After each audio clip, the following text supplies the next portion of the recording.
Assalamualaikum warahmatullahi wabarakatuh. Selamat pagi anak-anak. Ketemu lagi dengan Pak Awal dalam mata pelajaran kelistrikan untuk kelas 11 teknik alat berat pada hari Kamis 26 Agustus 2021. Semoga kalian semua dalam keadaan sehat dan tetap semangat belajar meskipun dalam keadaan pandemi COVID-19 seperti saat ini. Nah, sistem starter itu sangat penting. Kenapa? Karena untuk menyalakan sebuah kendaraan itu biasanya dimulai dengan sistem starter. Nah, seperti apa sistem starter itu? Berikut videonya. Simak baik-baik ya, jangan sampai kelewatan. Itu namanya electric starting system. Sistem ini menggunakan sebuah motor listrik untuk memutar engkol mesin. Cara kerjanya cukup simpel. Saat kita tekan tombol starter, listrik dari baterai mengalir ke motor starter. Sehingga motor starter berputar dan engkol mesin juga ikut berputar. Saat engkol mesin berputar, pembakaran pada mesin terjadi akibatnya mesin bisa menyala. Tapi yang jadi pertanyaan, kenapa motor starter itu bisa berputar ketika ada aliran listrik? Apa yang terjadi di dalam motor starter ketika kita tekan tombol starter? Itulah yang akan kita bahas pada video ini. Supaya lebih mudah, kita bagi dalam 3 segmen. Pertama kita bahas teori motor starter. Kedua teori solenoid starter, dan yang ketiga jalur kelistrikannya. Yang pertama kita bahas tentang motor starternya. Seperti yang saya bilang, electric starter ini memanfaatkan energi listrik sebagai penggerak motor starter. Motor starter adalah alat untuk mengubah energi listrik menjadi energi mekanis. Prinsip kerjanya menggunakan gaya elektromagnetik. Sebelumnya saya pernah membuat video tentang teori motor listrik. Intinya, motor listrik DC bekerja ketika ada aliran listrik pada stator dan rotor. Aliran listrik tersebut menyebabkan stator dan rotor mengeluarkan kemagnetan. Hasilnya, rotor dapat berputar. Anda bisa cek video berikut untuk mempelajari motor listrik lebih detail. Berikutnya, kita bahas tentang solenoid starter. Apa itu solenoid starter? Bisa dikatakan, solenoid starter adalah kopling elektrik yang mampu menghubungkan dan memutuskan putaran poros motor starter ke engkol mesin. Saat kita tekan tombol starter, solenoid starter langsung mengaitkan gigi flywheel pada mesin dengan poros motor starter. Ketika mesin sudah nyala, solenoid akan memutuskan perkaitan tersebut sehingga motor starter tidak terpengaruh oleh putaran mesin. Cara kerjanya, lagi-lagi menggunakan gaya elektromagnetik. Komponen utamanya adalah kumparan spiral atau biasa kita sebut solenoid. Saat kumparan tersebut kita aliri listrik, maka kumparan tersebut bisa seperti magnet yang mampu menarik besi. Lalu kita letakkan inti besi di tepi solenoid. Maka, saat kita alirkan listrik ke solenoid, inti besi akan tertarik masuk ke solenoid.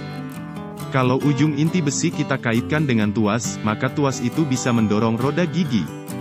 Gerakan inilah yang menyebabkan gigi starter bisa keluar masuk.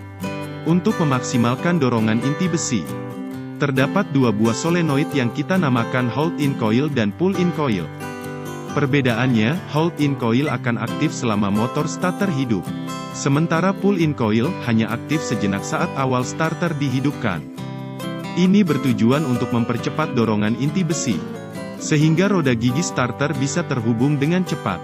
Setelah inti besi tertarik, pull-in coil berhenti dan hanya menyisakan hold-in coil untuk menahan inti besi. Selain itu, inti besi juga memiliki mekanisme kontak.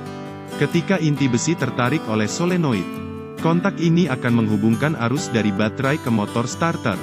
Jadi, sakelar motor starter bukan terletak pada kunci kontak, melainkan ada di dalam solenoid starter.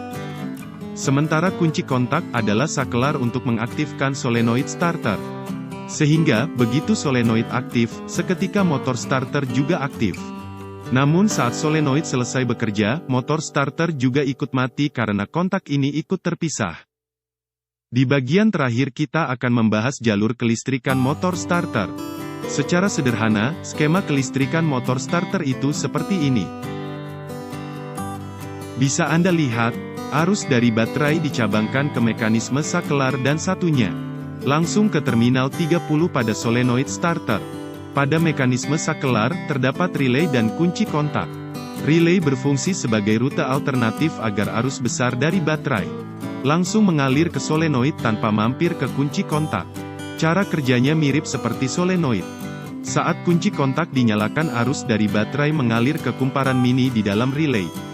Akibatnya muncul kemagnetan dan plat tertarik.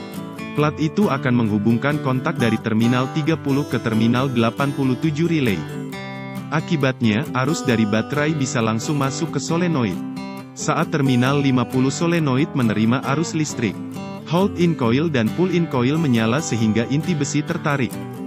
Akibatnya, gigi starter terdorong keluar dan arus dari terminal 30 baterai terhubung ke terminal C, yang langsung tersambung ke motor starter.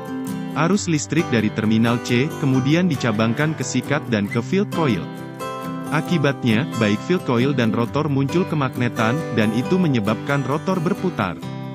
Begitulah proses yang terjadi pada sistem motor starter. Nah, anak-anak, setelah kalian lihat video tadi, mungkin kalian punya beberapa pertanyaan yang ingin kalian tanyakan. Untuk menanyakannya, silakan kalian ketik komen kalian atau pertanyaan kalian di bawah ini. Kemudian jangan lupa untuk absensi, kalian ketik nama kalian dan ketik hadir di belakangnya ya. Kemudian nanti pertanyaan kalian akan Pak Awal jawab di video berikutnya. Jangan lupa patuhi protokol kesehatan, gunakan masker, jangan lupa cuci tangan, jauhi kerumunan, dan jangan keluar jika tidak terlalu penting. Sampai ketemu di video berikutnya. Pak Awal akhiri, Assalamualaikum warahmatullahi wabarakatuh. Semangat belajar!